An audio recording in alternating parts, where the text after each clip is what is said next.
Ganun eh, yung isda natin ilagay natin sa timpok. Pom mga ganun eh, pom. Na.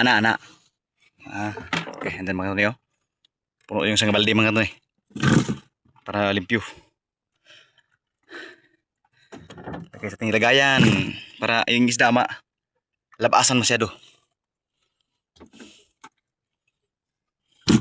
Okay. Yan.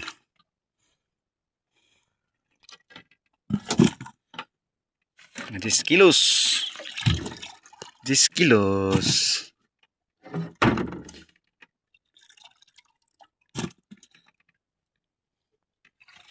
Update tayo mga kanuni, inigbira na mga kanuni ha. Kaya tayo ay bibira na ngayon mga kanuni. Sige na pa na. Oh, let's pikas, butang tuwig. Pabi ng galon. Okay mga kanuni. Okay, butangi. Hurut.